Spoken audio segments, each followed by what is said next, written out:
أشرقت بالنور ما بين الحضور مثل شمس والكواكب حولها، من كثر ما وجهها يشع نور يذكر الله من يناظر زينها. الله أكبر ما عليها أي قصور، في أمان الحسن محلى زينها، الغنج فيها من إحساس وشعور قدم الورد لنسيدها.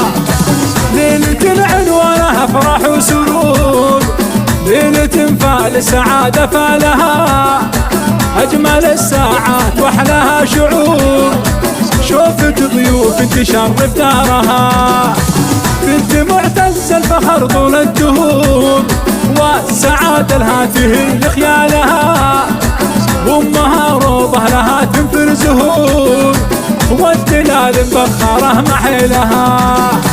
لجل ماني بنتها طول الدهور، وغنت بعد ذا اللحون بعرسها، العروسة لبدت بول ظهور، تسحر عيون الخلايق كلها، والنجوم تزفها بول سطور، كلها فدوى لشوفت عينها، مهرة حقها تباهى وبغرور، هي مان الفارقة عن زينها.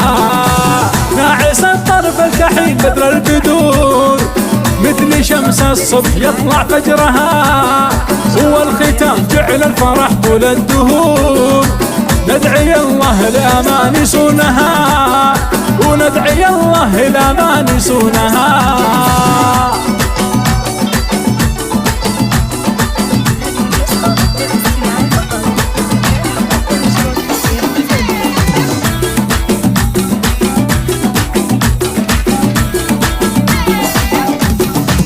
أشرقت بالنور ما بين الحضور، مثل شمس والكواكب حولها، من كثر ما وجهها يشع نور يذكر الله من يناظر زينها. الله أكبر ما عليها أي قصور، في أمان الحسن محلى زينها، الغنج فيها من إحساس وشعور قدم الورد لنسيدها.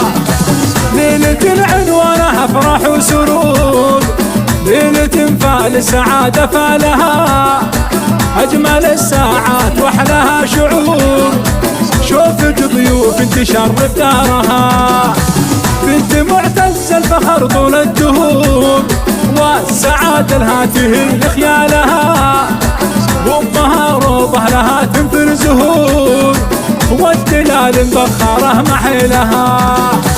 لجل ماني بنتها طول الدهور، وغنت بعد ذا اللحون بعرسها، العروسة لبدت بول ظهور، تسحر عيون الخلايق كلها، والنجوم تزفها بول سطور، كلها فدوى لشوفت عينها، مهرة حقها تباهى وبغرور، هي مان الفارقة عن زينها.